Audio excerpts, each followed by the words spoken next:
Urusi imeendeleza mashambulizi yake makubwa ya ndege pamoja na makombora huko mji mkuu wa Ukraine, ambako pia imeripotiwa ya kwamba katika usiku wa kuamkia Mei 24 Urusi iliweza kuzindua mashambulizi mengine ya ndege pamoja na makombora kwenye mji mkuu wa Ukraine unaofahamika kama Kiev.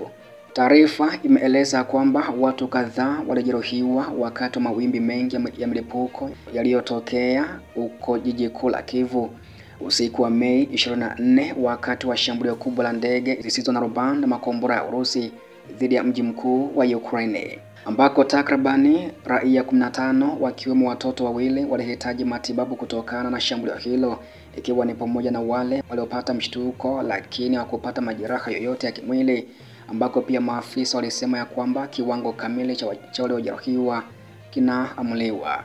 Kulikuwa na mioto mingi na milipuko katika jiji mara moja kwa mara nyingine tena, ambako majengo ya makazi, magari, biashara ziliharibiwa, na cha kusikitisha kabisa ni ya kwamba kuna majeraha. Rais Volodymyr Zelensky alichapisha hivyo kwenye jukwaa la kijamii la X, zamani kama Twitter, kuhusu taarifa hii. Mtu mmoja alijeruhiwa na magari matano kuharibiwa katika wilaya ya Holosivyansk baada ya mabaki ya ndege zisizo na rubani kuanguka katika maeneo mengi, alisema Taimoli Tekachenko ambaye ni mkuu wa utawala wa kijeshi wa jiji la Kiev. Jengo la orofa 5 katika wilaya ya Slomiansk lilishika moto pia na watu 7 walihitaji matibabu, Tekachenko alisema, na kuongeza kuwa watu wawili walijeruhiwa katika wilaya huko Dnipropetrovsk. Meya wa Kiev pia Vitali Klitschko aliongeza hivyo. Huko wilayani Obolonsky, jiji kuu la Kiev, moto pia uliweza kuzuka kwenye balconies ya jengo la makazi la ghorofa 9 na kuathiri ghorofa ya 3 hadi ya 6, mamlaka za mitaa ziliweza kuripoti, ambako pia watu 5 walihitaji matibabu, ambapo angalau 4 walipata mshtuko lakini hawakupata majeraha yoyote ya kimwili. Duka la Blockbuster Mall katika wilaya ya huko Obolonsky liliharibiwa kabisa baada ya ndege isiyo na rubani aina ya Shahedi au vipande vyake kushambulia paa. Hero Madiske imeripoti akinukuu wafanyakazi kutoka eneo hilo. Pia vikosi vya anga vya Ukraine viliweza kudungua makombora 6 ya Iskander-M au KN-23 yaliyoweza kurushwa katika mji mkuu wa Kiev. Jeshi la wanahewa liliweza kuripoti hivyo.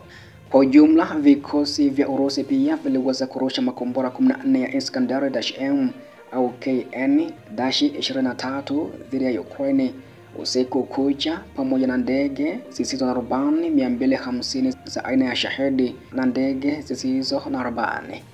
Vikosi vya ulinzi vya anga vya Ukraine pia vilidungua ndege zisizo na rubani 128 huku 117 zikiwa zimepunguzwa nguvu na mifumo ya kivita ya elektroniki na kutoweka kwenye rada, kikosi cha wanahewa kilisema hivyo. Tangu kuanza kwa uvamizi wake kamili, Urusi pia imekuwa ikitumia makombora na ndege zisizo na rubani mara kwa mara kushambulia miundombinu ya kiraia huko nchini Ukraine.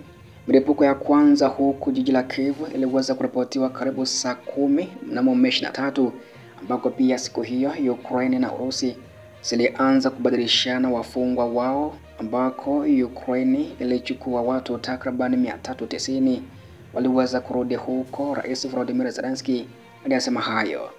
Pia vifusi vya drones kisha vilianguka katika wilaya ya huko Holosivyansk, Shevychevinsk na Sviatoshinsk, maafisa wa jiji walisema hivyo, ambapo ulinzi wa anga ulikuwa ukitumika katika mji mkuu, Klitschko alisema katika chapisho lake kwenye jukwaa la kijamii la Telegram. Wimbi jingine la milipuko lilisikika mwendo wa saa 1 asubuhi kwa saa za huko, ambako jeshi la wanahewa la Ukraine lilionya hapo awali kuwa kuna tisho la makombora ya masafa marefu na mashambulio ya ndege zisizo na rubani dhidi ya maeneo kadhaa. Baadaye usiku, uchafu wa kombora uliweza kuripotiwa katika wilaya ya Obolonsky, wakati katika wilaya ya Slomiansk vipande vya drone vilishambulia jengo la makazi na kusababisha moto, ambako pia jengo lisilo la makazi lilishika moto katika wilaya ya Sviatoshensk kufuatia shambulizi hilo. Wakati huo pia mwanaume mwenye umri wa miaka 54 na mwanamke mwenye umri wa miaka 50 walijeruhiwa katika shambulio la ndege isiyo na rubani kutoka Moscow kwenye wilaya ya Brovary ya Kiev mwishoni kabisa mwa Mei 23. Mamlaka za eneo ziliweza kuripoti ambako pia watu wote wawili walipata majeraha ya vipande kwenye paja na waliweza kulazwa hospitalini. Zelensky alisema kwa kila shambulio kama hilo ulimwengu unakuwa una uhakika zaidi ya kwamba sababu ya kurefusha vita iko huko Moscow.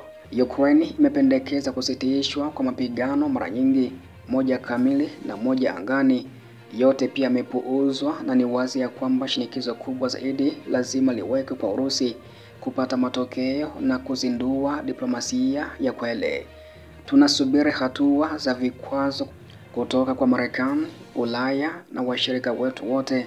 Vikwazo vya ziada pekee vinavyolenga sekta muhimu za uchumi wa Urusi ndivyo vitailazimisha Moscow kusitisha mapigano.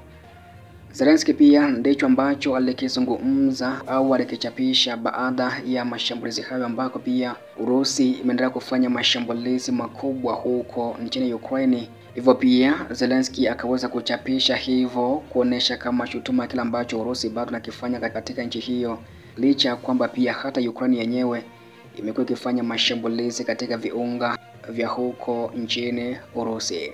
Hivyo basi taarifa zaidi nitazidi kufahamisha hapa ambacho pia kitakuwa kinajili katika siku ya leo kutoka huko vita Urusi na Ukraine. Lakini pia kimataifa zaidi, kumbuka tu ya kwamba unaweza pia kubonyeza neno subscribe kama bado hujafanya hivyo, ili pia ripoti zote ambazo nimekuwa nikiziweka hapa basi uzipate kwa muda mwafaka kabisa, ili pia kufahamu mengi zaidi ambayo yanajili kiulimwengu kupitia channel yako pendwa kabisa ya JM TV.